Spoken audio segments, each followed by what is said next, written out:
tarde. Estamos mais uma vez aqui, representando nossa Escola de Jesus Cristo, nos reunindo, mesmo que nas distâncias físicas, mas com certeza ligados pelo coração. E nesse momento, com uma ligação mais especial ainda, que é uma meditação em torno da Palavra de Jesus. E trouxe para nossa preparação, para nossa oração, um poema belíssimo de Luiz Edmundo, o poema intitulado O Cristo. Querida, o Cristo é a sã filosofia que tudo explica e tudo nos ensina.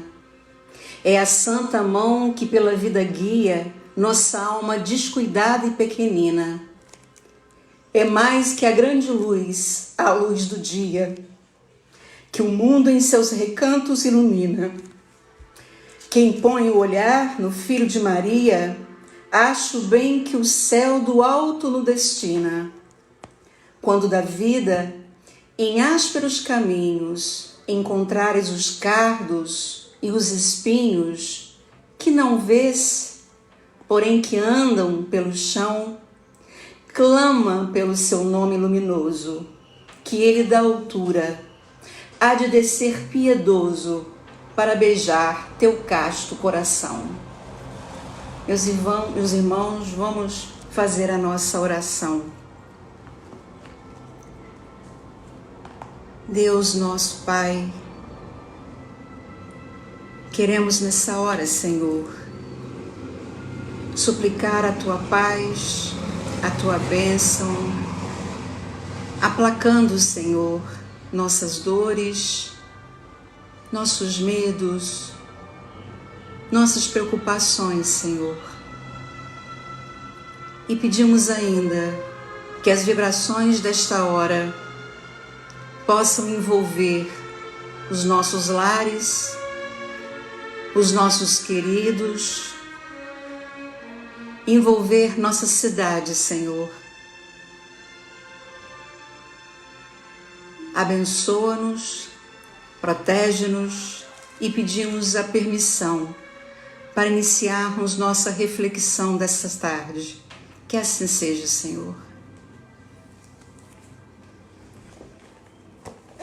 Meus queridos, a mensagem de hoje, já definida há tempo pelo nosso querido Flávio, é intitulada Diante da Multidão, de nosso Emmanuel, que está no livro Fonte Viva. O título é Diante da Multidão. E antes de lermos essa mensagem tão adequada para o nosso momento, é importante que venhamos a pensar, a refletir um pouco do que seja a multidão. Podemos dizer que a multidão é um personagem também de toda a narrativa do Evangelho do Cristo. A multidão se fez presente em inúmeros momentos. Ela se fez presente frente a curas, ela se fez presente após escutar e caminhar e vai em direção e se antecipa às vezes a Jesus, como por exemplo, na multiplicação dos pães. A multidão também estava presente e foi inclusive a multidão que escolheu a crucificação. Quando Pilatos se absteve de tomar uma posição essa que cabia pelo cargo que havia assumido, Pilatos lava a mão, é uma expressão que já conhecemos, e pergunta a essa multidão, Jesus ou Barrabás? E essa multidão diz, Jesus. A multidão acompanhou Jesus até o momento da crucificação. Então podemos afirmar que a multidão é um personagem do Evangelho. E uma multidão é formada por uma grande variedade de pessoas. ela também se faz presente em qualquer época, e cada um de nós é um membro dessa multidão, fazemos parte da multidão. Na época de Jesus, essa multidão e cada um que compunha essa multidão tinha, na verdade, objetivos, vidas, interesses muito diferentes. Haviam aqueles que estavam na multidão e estavam por curiosidade. Quem era esse homem que curava, que falava de um amor que até então era desconhecido por todos? Haviam aqueles que faziam parte da multidão apenas com o intuito, com o objetivo de ver se Jesus não cometia algum erro, e o erro seria a negação da lei. Eram chamados fariseus, os doutores da lei. Haviam aqueles que estavam na multidão com a fome da vida, do pão da vida verdadeira. E quantos foram agraciados com a cura, foram agraciados com a acolhida, foram agraciados com a presença do Cristo. Um dos belos exemplos foi Zaqueu, chefe dos publicanos, que teve a coragem, porque era chefe, de subir numa árvore. E para subir nessa árvore, ele teve que romper com essa multidão. Mas o que Emmanuel nos propõe é que venhamos a ver qual a perspectiva de Jesus frente à multidão e qual a perspectiva de tantas lideranças, de tantas figuras públicas frente a essa multidão, porque esse é o grande diferencial. Qual a perspectiva de Jesus quando se depara com essa multidão e qual a perspectiva de tantas lideranças, de tantos homens, de tantas pessoas, sejam elas lideranças políticas, sejam elas lideranças religiosas. O que difere essas tantas figuras do Cristo? E Emmanuel nos responde. E para isso vamos ler essa mensagem que, como disse inicialmente, tem o título Diante da Multidão e está no livro Fonte Viva. Emmanuel, ele explica o versículo 1, capítulo 5 de Mateus. E Jesus, vendo a multidão, subiu ao monte. O procedimento dos homens cultos para com o povo experimentará elevação crescente à medida que o Evangelho se estenda nos corações. Logo no primeiro parágrafo, Emmanuel diz que haverá mudança efetiva de como essas figuras veem a multidão se elas conseguirem transformar o coração, e a grande medida progressiva e de transformação, diz ele, é o Evangelho no coração dos homens. O coração desses homens acolherem o Evangelho, aí sim esses homens cultos terão outro procedimento. Infelizmente, diz Emmanuel, até agora, raramente a multidão tem encontrado por parte das grandes personalidades humanas o tratamento a que faz jus. Então diz ele que toda multidão tem um tratamento que é justo de ser dado. Toda multidão merece um tratamento especial, mas que ele diz que infelizmente raro foram aqueles e raros são aqueles que tratam a multidão como ela precisa ser tratada. Muitos sobem ao monte da autoridade, da fortuna, da inteligência e do poder, mas simplesmente para humilhá-la ou esquecê-la depois. Acho que vemos muito isso. Autoridades que durante parte do seu percurso se dizem preocupados, mas depois abandonam. Diz ele, humilha e esquece. Sacerdotes inúmeros enriquecem de saber e buscam subjugá-la a seu talante, a seu desejo. Esses sacerdotes aqui, podemos dizer atemporalmente, são os fariseus, religiosos que conhecem a lei, conhecem a escrita, conhecem tudo o que está escrito e por vezes se prendem inclusive a essa lei, desconsiderando uma advertência que a gente vê no Evangelho. A letra mata e o Espírito vivifica.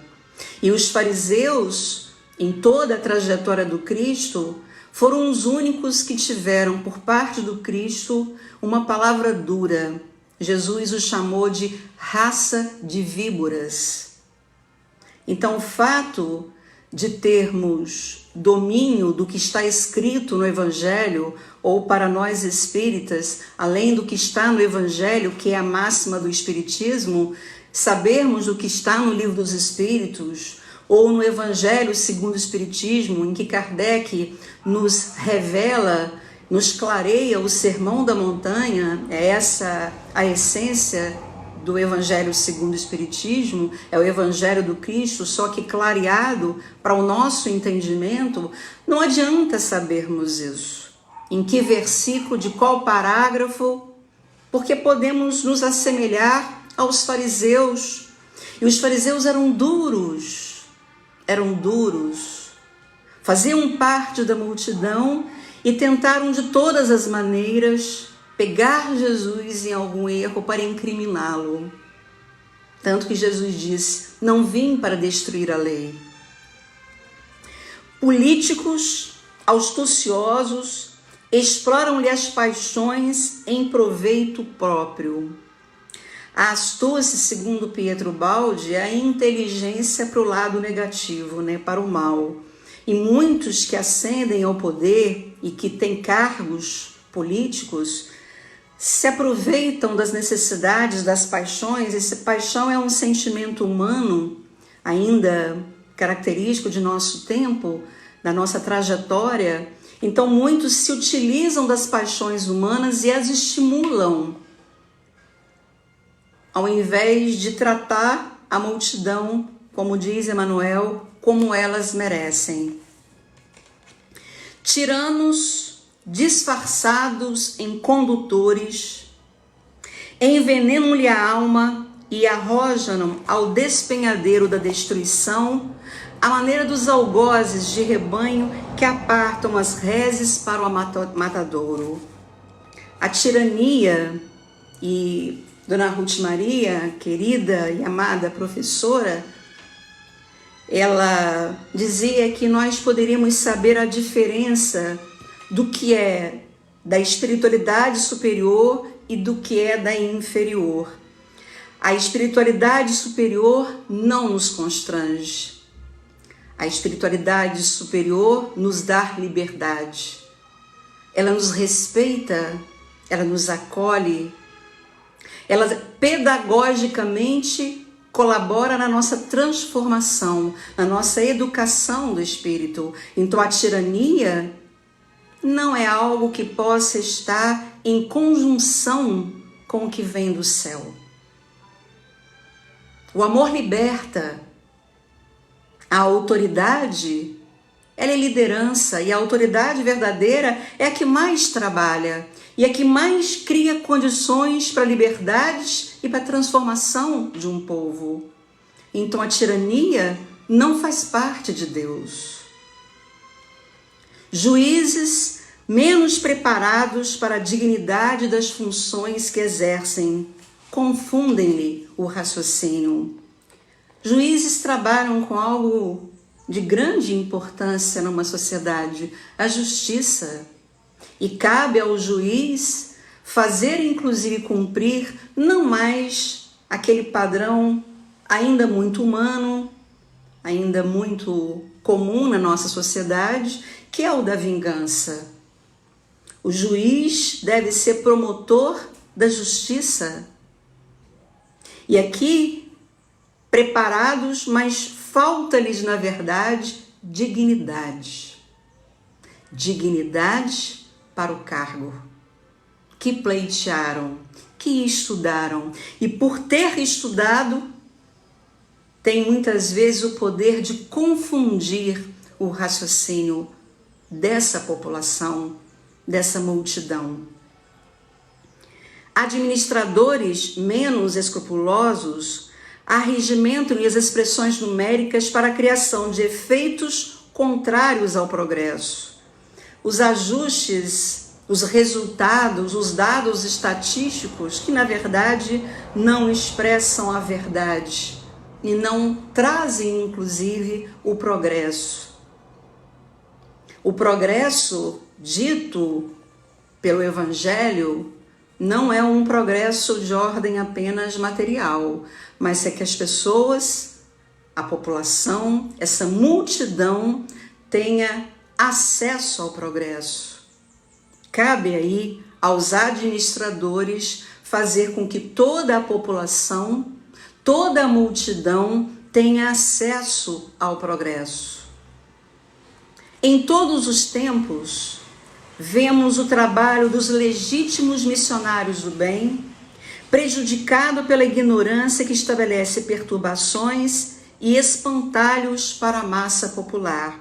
Quantas grandes figuras que estão espalhadas no mundo inteiro nas mais diversas faces religiosas, ou às vezes nem não estão com a bandeira religiosa, podem estar na ciência e que são, na verdade, legítimos missionários do bem. Chamo a atenção aqui de Mahatma Gandhi, que disse que se todos os livros se perdessem e ficasse apenas o Sermão da Montanha, não se perderia, o mundo teria como permanecer e criar o seu caminho de liberdade. O que Mahatma Gandhi fez? Fez a independência da Índia utilizando como princípio a não violência. Um missionário do bem, um grande missionário do bem, que nasce nas suas mais variadas expressões no mundo, dos religiosos àqueles que não têm uma bandeira religiosa. Entretanto, para a comunidade dos aprendizes do Evangelho, em qualquer clima de fé, o padrão de Jesus brilha soberano. E aí, meus irmãos, cabe-nos parar aqui nessa expressão usada pelo nosso Emmanuel. Padrão de Jesus. Qual o padrão de Jesus? Como Jesus via a multidão? A multidão para Jesus não era uma massa disforme, sem história, sem nome, sem suas dores, sem suas esperanças. Não. A multidão para Jesus, ele via, ele percebia, ele identificava com profundidade.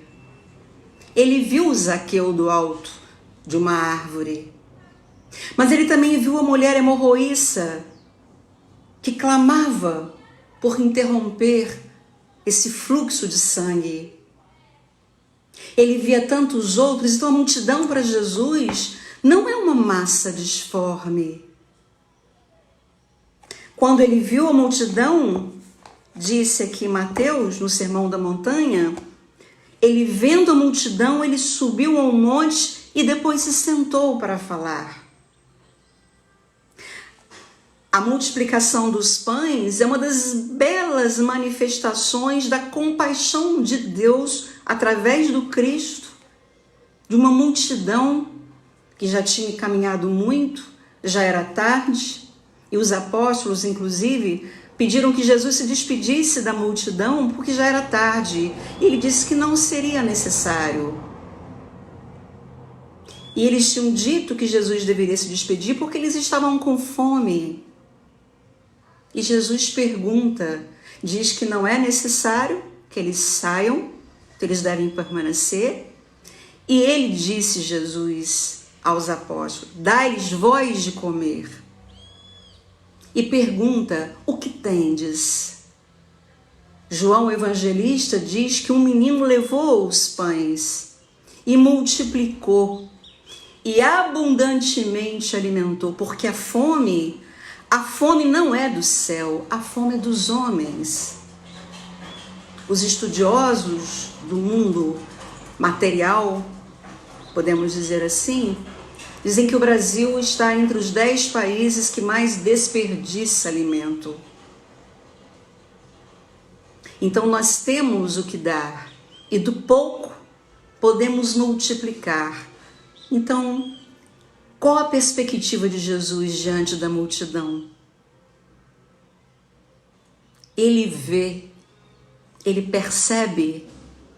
É um olhar apurado, intenso, sobrenatural, que identifica rostos, que identifica necessidades, que chama pelo nome. Zaqueu, desce desta árvore. Isso é muito consolador, meus irmãos. Então, qual é o padrão de Jesus? Lameque, em Gênesis, capítulo 4, ele dizia que iria se vingar 70 vezes 7 vezes. Então, ele se vingaria sempre. Se vingaria antes mesmo que acontecesse. Lameque é descendente de Caim. Jesus pega a vingança 70 vezes 7 e a redefine para que venhamos a perdoar 70 vezes 7. Perdoar 70 vezes 7 é perdoar, perdoar, perdoar.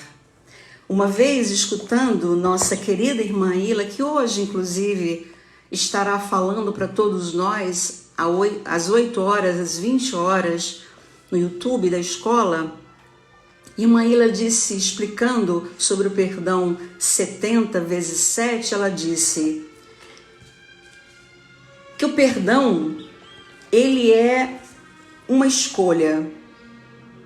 O padrão do Cristo é o padrão que precisamos escolher. E que por que precisamos perdoar 70 vezes 7? Aí ela diz que precisamos perdoar 70 vezes 7 porque às vezes uma situação acontece e a gente fala assim, perdoei fulano. Mas quando encontramos novamente com essa pessoa, o nosso corpo reage. Porque a mágoa, a raiva, o ódio traz memória inclusive corporal. Então, quando a gente tem essa predisposição ao perdão, a gente novamente toma consciência e outra vez faz esse movimento de buscar perdoar. De outra vez estar diante da situação e buscar novamente esse ensejo. Para que, diz irmã Ila, não podemos permitir que nem os nossos instintos, nem nossas reações possam estar livres. A liberdade está em escolhermos, porque o perdão, ele é o avesso do ódio. O ódio, a raiva, a mágoa ocupam muito espaço dentro de nós. Ocupa tanto espaço que nos imobiliza, que nos atormenta. Então, ao invés de fazermos como Lameque, que previamente se vingava, disse irmã Ila, é preciso termos essa postura de uma predisposição para o perdão. Até que, passado o tempo dessa tomada de consciência e de cada vez mais fazer essa escolha, essa predisposição pela liberdade. porque o perdão nos liberta. Esse é o padrão do Cristo. O padrão de Jesus é perdoar 70 vezes 7. E a maior expressão desse amor, porque quem perdoa ou quem é perdoado é muito amado. E quem perdoa está aprendendo a amar. O perdão, inclusive a si mesmo. Então é uma predisposição, porque é uma trajetória espiritual a ser trilhada. Por isso perdoar 70 vezes 7. Até que esse corpo não mais reage, que nossa alma esteja livre. A verdadeira liberdade é quebrar aquilo que nos algema, nos prende, nos retém.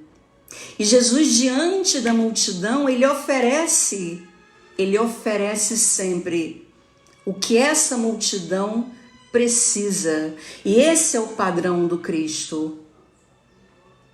Escolher esse padrão é escolher a liberdade.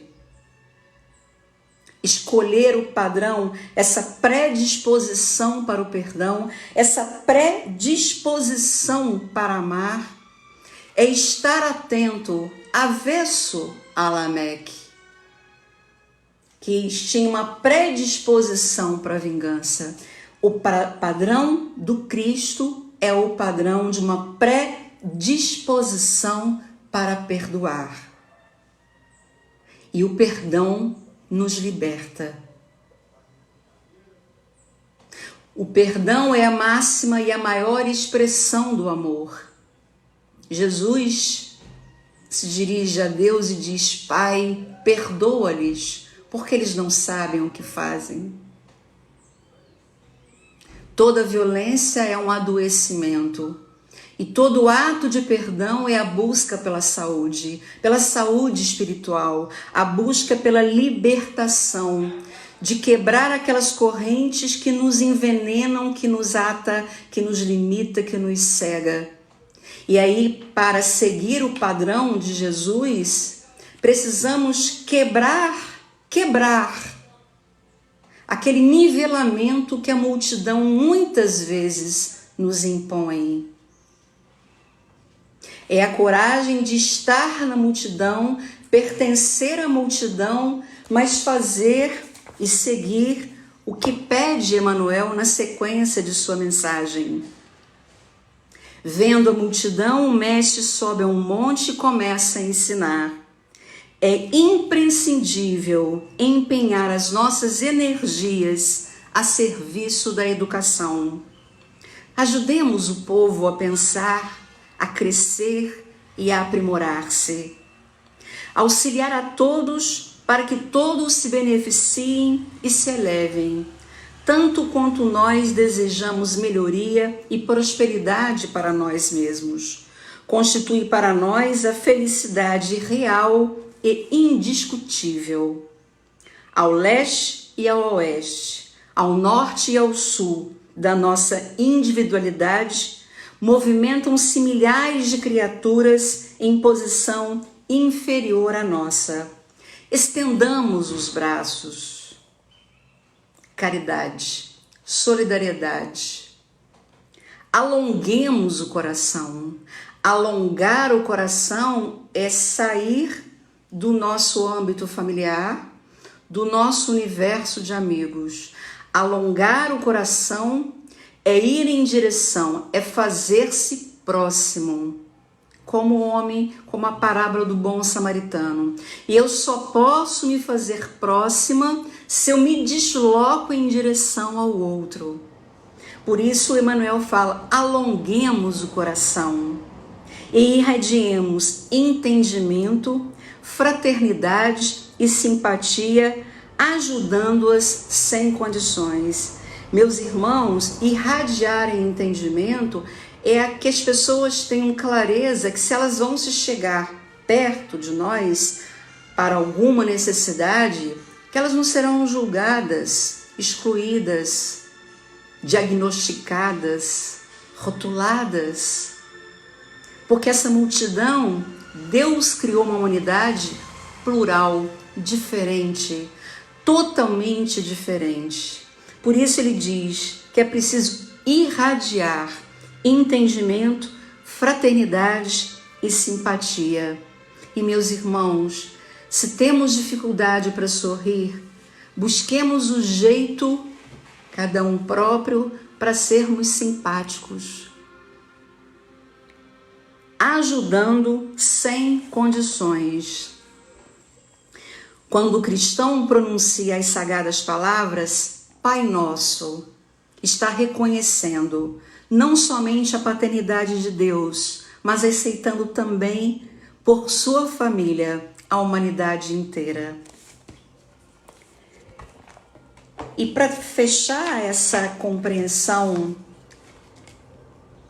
dessa predisposição para o perdão, para seguir esse padrão de Jesus, eu gostaria de lembrar a fábula dos dois lobos, que eu acho que muita gente conhece, que eu gostaria que ficasse guardada em nossos corações, para que possamos ter essa predisposição para o perdão, que é seguir o padrão de Jesus diante da multidão. Certo dia, um jovem índio chegou perto de seu avô para pedir um conselho. Momentos antes, um de seus amigos havia cometido uma injustiça contra o jovem e, tomado pela raiva, o índio resolveu buscar os sábios conselhos daquele ancião. O velho índio olhou fundo nos olhos do seu neto e disse: Eu também, meu neto. Às vezes sinto grande ódio daqueles que cometem injustiças sem sentir qualquer arrependimento pelo que fizeram. Mas o ódio corrói quem o sente e nunca fere o inimigo. É como tomar veneno, desejando que o inimigo morra. O jovem continuou olhando, surpreso, e o avô continuou: Várias vezes lutei contra esses sentimentos. É como se existissem dois lobos dentro de mim. Um deles é bom e não faz mal. Ele vive em harmonia com todos ao seu redor e não se ofende. Ele só luta quando é preciso fazê-lo e de maneira reta. Mas o outro lobo, esse é cheio de raiva. A coisa mais insignificante é capaz de provocar nele um terrível acesso de raiva. Ele briga com todos o tempo todo, sem nenhum motivo. Sua raiva e o ódio são muito grandes e, por isso, ele não mede a consequência dos seus atos. É uma raiva inútil, pois sua raiva não irá mudar nada. Às vezes, é difícil conviver com esses dois lobos dentro de mim, pois ambos tentam dominar meu espírito. O garoto olhou intensamente nos olhos do seu avô e perguntou: E qual deles vence? Ao que o avô sorriu e respondeu baixinho: Aquele que eu alimento. Meus irmãos, que estejamos com essa predisposição para o perdão, que sejamos participantes, olha a misericórdia divina, participantes da transformação da multidão, porque somos membros da multidão, mas não podemos nos nivelar à multidão. Podemos trabalhar em prol da multidão de uma única maneira, nos transformando. E como nos disse Emmanuel, como fazer essa transformação? Adentrando esse amor do Cristo, com essa predisposição para o perdão. E a oração, sobretudo nesses tempos de transformação planetária, é, sem sombra de dúvida, a chave que abre o nosso dia e o ferrolho que vai fechar a nossa porta para adormecermos. E peço licença para a nossa oração final, que já se faz momento dela, para ler uma poesia e que venhamos a escutar as palavras de Maria Dolores, nossa Amador, carinhosamente chamada por seu Clóvis, que fechemos nossos olhos e que venhamos a escutar com o nosso coração o que Maria Dolores pede em oração. Deus de eterna bondade, em prece de louvor entrego-te minha alma. Sê bendito, meu Pai, por todos os recursos, ferramentas, processos e medidas dos quais te utilizastes a fim de que eu perceba que tudo devo a ti. Agradeço-te, pois, o tesouro da vida, a presença do amor, a constância do tempo, o sustento da fé, o calor da esperança que me acena ao porvir, o santo privilégio de servir, o pensamento reto que me faz discernir o que é mal e o que é bem, na clara obrigação de nunca desprezar ou de ferir alguém. Agradeço-te ainda a visão das estrelas, a esmaltarem de glória o lar celeste, as flores do caminho, os braços que me amparam e os gestos de carinho dos corações queridos que me deste. Por tudo te agradeço. E quando te aprouver despojar-me dos bens com que me exaltas, ensina-me, Senhor, a devolver tudo o que me emprestaste, mas por piedade, ó Pai, deixa-me em tudo, por apoio e dever, a bênção de aceitar e o dom de compreender. Em teu nome, Senhor, em nome de Jesus, nosso Mestre, de nossos benfeitores e amigos espirituais, pedimos permissão para encerrarmos nossa reflexão dessa tarde. Que assim seja, Senhor.